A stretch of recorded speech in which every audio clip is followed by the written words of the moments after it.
یہ کیفیت ایک عظیم نعمت ہے۔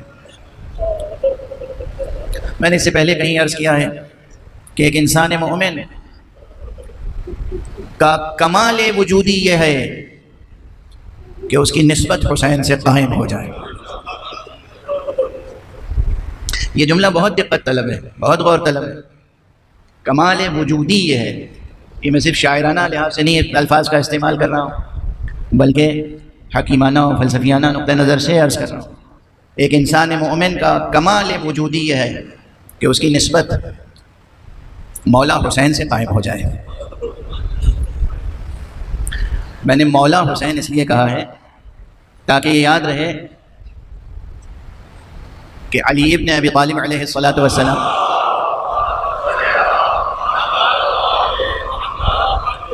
کو غدیر میں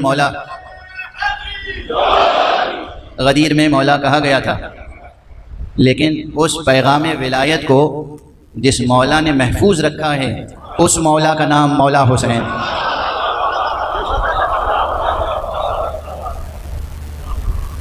سعادت مند ہیں آپ تمام حضرات، لیکن میں خصوصیت کے ساتھ آج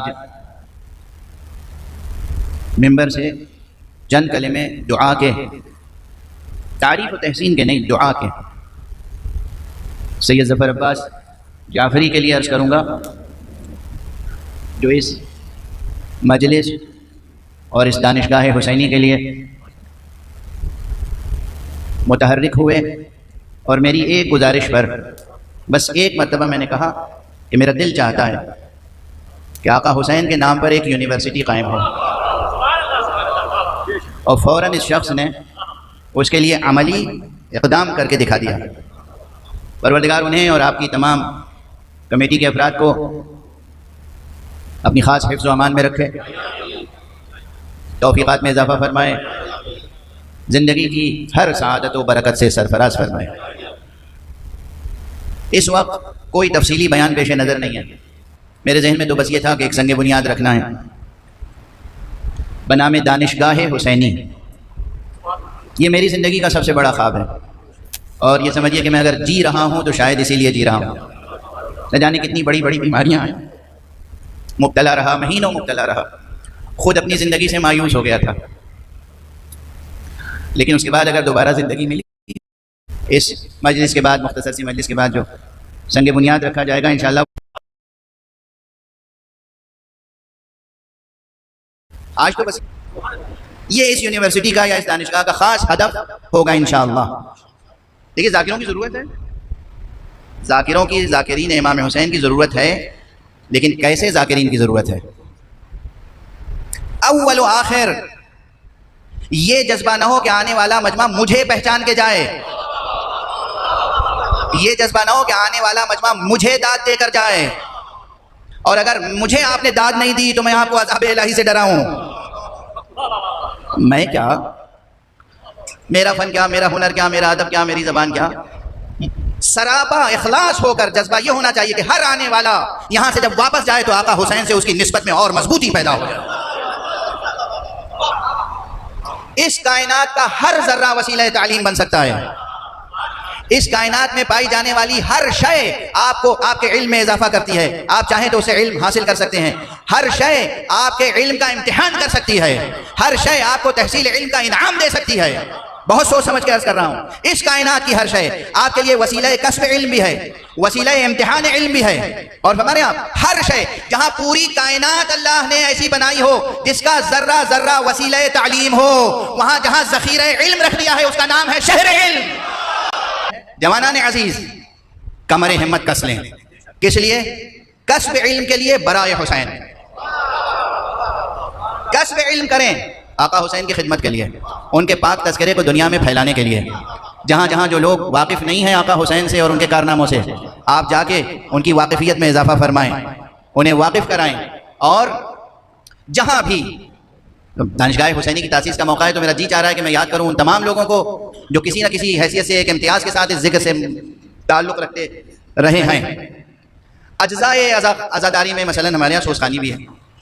آپ سمجھتے ہوں گے کہ میں سوزخانوں کو زیادہ اہمیت نہیں دیتا، میں بہت اہمیت دیتا ہوں۔ غالباً اردو زبان میں سب سے پہلی مستقل تصنیف سوزخانوں پر میں نے تالیف کروائی تھی، خود وہ اپنا نام صحیح املا کے ساتھ نہیں لکھ سکتے تھے، صحیح تلفظ نہیں کر سکتے تھے نام کا، صحیح تلفظ ہے نا، یا تلفظ ہے یا تلفظ ہے، کیا ہے؟ صحیح تلفظ نہیں کر سکتے تھے، صحیح لکھ نہیں سکتے تھے. یہ جو علم ہے پرچام، انہیں نہیں معلوم تھا کہ یہ عین سے لکھا جائے گا یا الف سے. الف سے جو علم ہے وہ درد کے معنی میں ہے، درد، رنج، غم، علم، اور یہ عین سے علم ہے، پرچم، نشانی ہے. لیکن ان کو کہا کیا جاتا تھا؟ علامہ. اب آپ سمجھ رہے ہیں کہ لفظ علامہ کتنا پامال ہوا ہے؟ بتائیے، اس کی طرف توجہ دلانے کی ضرورت ہے یا نہیں؟ ہماری تہذیب و ثقافت کے کلیدی الفاظ مرتے جا رہے ہیں، انہیں مارا جا رہا ہے، اور بہت سے لوگ ہیں جو خاموش ہیں. بس مجھے جو کچھ کہنا تھا عرض کر دیا. اس وقت صرف یہ عرض کرنا ہے، چونکہ اب طاقت نہیں رہ گئی کہ میں کوئی جملہ اور عرض کروں اور پھر اس کی تشریح کروں.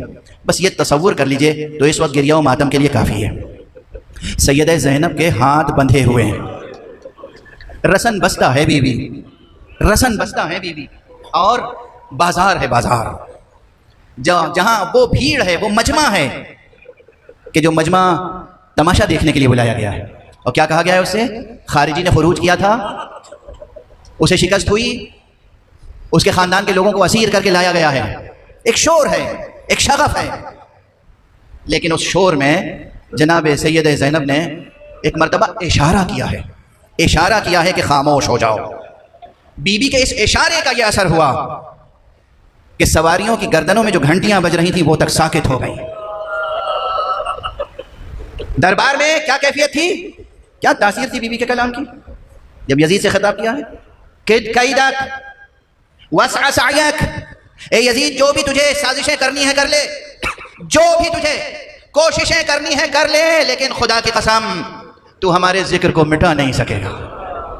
آج دیکھیں گے تذکرہ سیدہ زینب کا، سید سجاد کا، آقا حسین ابن علی کا کہاں کہاں ہو رہا ہے، کس انداز میں ہو رہا ہے پورے کرۂ ارض پر. کل ہلال محرم نمودار ہوگا تو آپ کو اندازہ نہیں ہے کہ اس کائنات میں کہاں کہاں عزاخانے سجائے جائیں گے. دور دراز علاقوں میں، امریکہ ہو، کینیڈا ہو، نارتھ امریکہ ہو، ساؤتھ امریکہ ہو، افریقہ ہو، چین ہو، جاپان ہو، آسٹریلیا ہو، دنیا کا کوئی علاقہ، کوئی ملک، کوئی شہر ایسا نہیں ہے جہاں پرچم عباس کا نصب نہ کیا جائے. یہ سید زینب کا وعدہ، یہ ان کی تحریک، اور یہ دعائے حضرت زہرا سلام اللہ علیہا. بس ایک فقرے پر گفتگو تمام، آخری فقرہ عرض کر رہا ہوں جو آج روایتی انداز سے مجلس پڑھنا مقصود نہیں تھا. جیسے ہی میں نے ممبر پر آتے ہی آقا کا نام لیا، آپ بلک بلک کے رونے لگے. ابھی میں کوئی باقاعدہ مصائب نہیں پڑھ رہا ہوں. آپ میں سے بعض کی آوازیں بلند ہیں، بعض کی آنکھیں چھلک رہی ہیں، بعض کے آنسو ڈھلک رہے ہیں. یہ ہوا کیا کیفیت ہے، ایسا کیوں ہوتا ہے؟ میں پھر حوالہ دوں گا اسی کتاب کا، کتاب ثمرات الاعواد میں علامہ علی بن الحسین ہاشمی نے لکھا ہے، اور اس روایت کا اسناد حضرت امام جعفر صادق علیہ السلام سے کیا ہے. فرمایا ہے کہ اذا حل ہلال المحرم نشرت الملائکۃ قمیص الحسین مخضبا بالدماء. جب چاند نمودار ہوتا ہے محرم کا تو فرشتے آقا حسین کی وہ خون آلود قمیص، آقا حسین کا وہ کرتا پرچم غم کی طرح لہرا دیتے ہیں.